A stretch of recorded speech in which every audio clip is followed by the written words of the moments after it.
Subordinating conjunctions. How to use examples, sentences. Show a relationship between two parts of a sentence. Comparison. Than. He is cleverer than I am. Rather than. I will have tea rather than coffee. Whether. You must decide whether you will go by train. I eat as much as you. Whereas. Elliot is tall and blonde, whereas his brother is short and has dark hair. Relative adjective. That. She went to the school that my father went to. Whatever. I copied in my notebook whatever he wrote on the blackboard. Which. The car which I drive is old. Whichever. Bruce will wear his pink or green sweater, whichever is clean. Time. After. Mary closed her diary after writing about that day's events. As soon as. A baby deer can stand as soon as it is born. As long as. You can use my car as long as you drive carefully. Before. He always feeds the dogs before he goes to school. By the time. By the time the ambulance arrived, he was unconscious. Now that. You can go and play now that you have finished your homework. Once. Once you learn it, you never forget it. Since. Mary has danced since she was 5. Till. James lived with his parents till he was 25. Until. You can stay on the bus until you reach London. When. Tom's parents cheered for him when he crossed the finish line. Whenever. Whenever we go abroad, we take as many pictures as possible. While. While I was walking to the market, I met Jenny. Concession. Though. Though it was raining, she went out. Although. Although the kitchen is small, it is well designed. Even though. Even though he is a millionaire, he lives in a very small flat. Relative pronoun. Who. The person who made the mess needs to clean it. Whoever. Whoever leaves last should turn off the light. Whom. He's the man whom I met in Greece. Whomever. He was free to marry whomever he chose. Whose. She's the student whose handwriting is the best in my class. Place. Where. This is the park where we played. Wherever. Wherever you go in the world, you'll always find someone who speaks English. Condition. If. If you leave, you will be lonely. Only if. Only if a teacher has given permission is a student allowed to leave the room. Unless. You won't succeed unless you work hard. Provided that. I was allowed to go off by myself, provided that I promised to be careful. Assuming that. I hope to go to college next year, assuming that I pass my exams. Even if. Even if you have already bought your ticket, you will still need to wait in case. I have my umbrella with me in case it rains. Lest, study hard, lest you should fail. Manner, how. She taught him how to play the piano. As though, they look as though they're heading for divorce. As if, at sunset, the sun looks as if it is going down. Reason, because. I love Matisse's work because he uses color so brilliantly. Since we've got a few minutes to wait for the train, let's have a cup of coffee. So that, I'll go by car so that I can take more luggage. In order that, do exercises in order that your health may improve. As, we played chess all evening as we had nothing better to do. Show a relationship.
if, since, how, because, only if, now, that, even though I've always got my wishbone.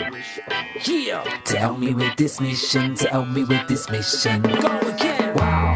If, since, how, because, only if, now, that, even though I've always got my wishbone. Yeah, to help me with this mission, to help me with this mission. Yo, this is my song, subordinate conjunctions. The words I like to introduce, that's their primary function. Connect them to a subject and link them to a verb. And the subordinate clause is now ready to go to work. Yo, a subordinate clause is never independent. A thought that's incomplete will forever be dependent. It can't stand alone, man, it always needs attention. So mix it with a main clause to make a complex sentence. Go again. Wow, if, since, how, because, only if, now, that, even though I've always got my wishbone. Yeah, to help me with this mission, to help me with this mission. Go again. Wow, if, since, how, because, only if, now, that, even though I've always got my wishbone. Yeah, yeah, to help me with this mission, to help me with this mission.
So what's the difference between politics and political?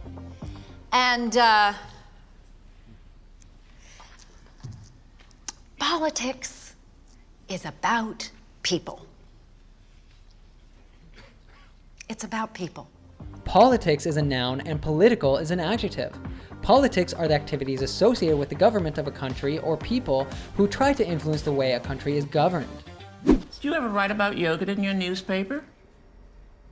No, I don't. I'm not a food writer. What do you write?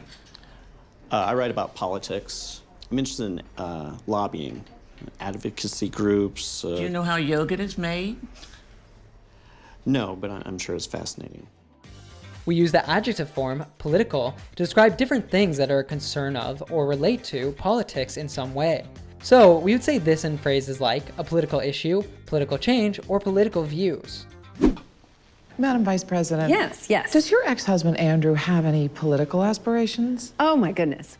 There's another adjective, politic, which even though it has less to do with politics, some learners make the mistake of confusing it with political. Something that's politic is wise and shows the ability to make the right decisions. Also note that this is not a very commonly used word, but remember not to confuse it with political. Example, I did not think it politic to express my reservations. There are two more advanced words that share the same root. First, politicize, which means to make a situation political. But no FEMA money or any other agency funds can be used for your jobs program again under any circumstances. Don't politicize this. America Works and the hurricane are two separate issues. The next one is also a verb, but we always say this one in the gerund or ing form, politicking. This word carries a negative meaning and refers to political activity usually done to gain support for yourself or your political group. I also know you want me out, Owen. I believe the kind of politicking you represent should be a thing of the past. Lastly, a person who works in politics is called a politician. I understand that's good for messaging. But what you don't realize about us old school politicians is that we understand procedure. This is another one I often hear mistaken with politic. So remember that politic is an uncommon adjective and a politician is a person.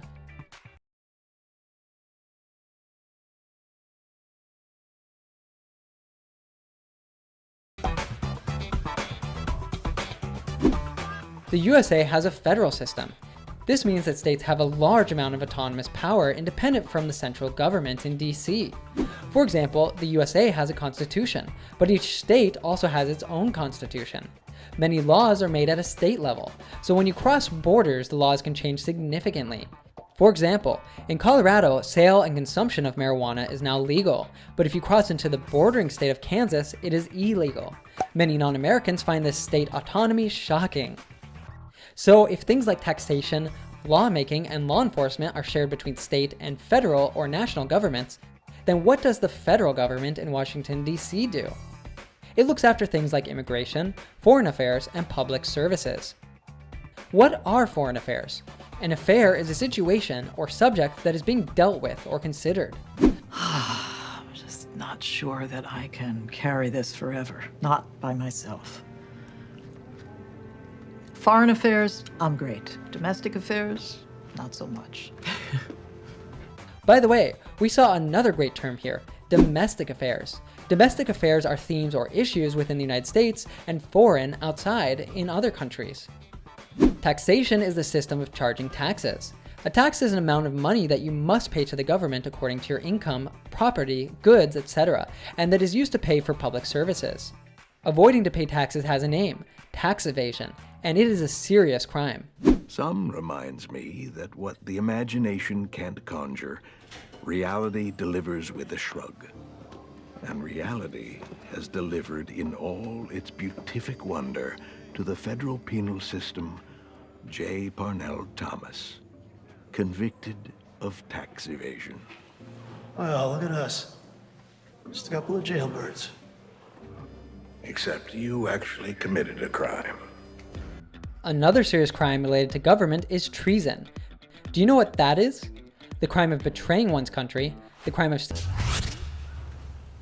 How many more political murders disguised as heart attacks, suicides, cancers, drug overdoses? How many airplane and car crashes will occur before they are exposed for what they are? Treason doth never prosper, wrote an English poet. What's the reason? For if it prosper, none dare call it treason. Lawmaking is the process of legislating or making laws. Let's look at this news heading. Maryland legislator to take precautionary measures for lawmaking during COVID-19. This heading is about how the legislative session, which is the process through which lawmaking takes place, will be different because of the measures people have had to take in order to reduce the risk of COVID-19 spread. Law enforcement refers to the agencies or officials who are responsible for catching people who break the law. In other words, the police and other similar groups. All right, let's get out of here. And in Coral Palms, law enforcement still is searching for a pair of fugitives who broke out of jail earlier this evening. Greg Stickney and Larry Sherbert are believed to be unarmed, but... Liquid moan. Nice. Now to expand on the States Congress. So you know that the president is the head of the United States government, but there's a system of checks and balances between the executive branch and the other two to avoid the president having too much power or acting as a dictator. The president cannot just do whatever he wants. Where does a junior senator get the stones to sue the president? In a democracy, there is indeed a thing called checks and balances. The Justice Department tried to have the injunction dismissed, but the presiding judge is dyed-in-the-wool anti-immigration. The president appoints members of his cabinet who are responsible for certain areas of public service. For example, appointed Hillary Clinton as Secretary of State. The Secretary of Education. This individual advises the president and the federal government on policies, programs, and activities related to education in the United States. The Secretary of the Interior. He or she runs the Department of the Interior, which is responsible for the management and conservation of most federal lands, land owned by the national government, and natural resources. So for example, one responsibility is protection of national parks like Yellowstone and Yosemite. The United States Congress is similar to the Parliament in some other countries. It's concerned with lawmaking. The Congress is made up of two parts: the House of Representatives, often just referred to as the House, and the Senate. The Senate has 2 members from each state, for a total of 100. The House has a number of members that is determined by the population of the state, so more populous states like California and New York have more representatives than states like Alaska. One of the biggest things that ever happened in my life, and my family's life, happened when the House of Representatives voted to decide the presidency of the United States for the first time in 140 years. All congressmen and women are voting. And you can believe Senator Morejon will stoke the flames. Well, even if he passed a bill to block them, Dalton would veto it. Finally, we have the judiciary branch, composed of the Supreme Court. It is the highest court in the United States, which means that it has the power of judicial review, the ability to invalidate a law for violating a provision of the Constitution. Remember I mentioned checks and balances? Well, the Supreme Court can even invalidate presidential directives for violating either the Constitution or being illegal. For example, the Supreme Court recently went against an effort by President Trump to overturn the election results in some states. Your 9 Supreme Court nominees, all vetted by the working group. I can't believe this hasn't leaked. I can't believe we've gotten this far. Obviously, the functions of the 3 branches of the US government are much better how the US elections work. Be sure to check that out to learn more. When it comes to political views, we often talk about a spectrum, where people with progressive views can be found on one end, and people with more conservative outlook are on the other end. As a conservative Republican, I believe that state authority should not be needlessly usurped. People with progressive views fight for change. They would likely support the legality of a woman's choice to have an abortion, for example. Another word for progressive is liberal. On the other hand, people with conservative views like to keep things the way they are. Lastly, we're going to talk about some vocabulary related to elections, especially a presidential election. A common fixed expression that's widely used in this context is to run for president, which means to try to be elected in an election. I have some very big news, ma'am. POTUS isn't going to run again in 2 years. I'm gonna run. Together, we are going to make history. My brain is at your service, ma'am. We'll see. We call someone who is running for president a presidential candidate. Well, he's obviously making a joke, right? He doesn't really think that he's some sort of credible vice presidential candidate. In the last US elections, there was a big controversy based on Donald Trump's claims that the election was rigged. If an election is rigged, the result is arranged dishonestly. spamming each other with our running commentary bullshit masquerading as insight, our social media faking as intimacy? Or is it that we voted for this? Not with our rigged elections, but with our things, our property, our money. Elections have campaigns, and part of a presidential campaign is to set up election rallies. People also rally for presidential candidates they sympathize with. I still can't believe that you got him. And got local hero Pistol Pete DeCilio to endorse me at the rally. A presidential candidate's victory in an election can be described in a number of different ways. You might say that candidate A had a close victory over candidate B, or that he or she had a hard-fought victory. In both cases, the margin of the win isn't big. A substantial win, on the other hand, might be described as a crushing victory, or a landslide victory. It was a landslide victory. If a president is believed to not be performing in his duties, or taking actions that put the country at risk, he could be impeached. This means to officially charge the president with bad behavior, to remove the president from office, to publicly execute the president.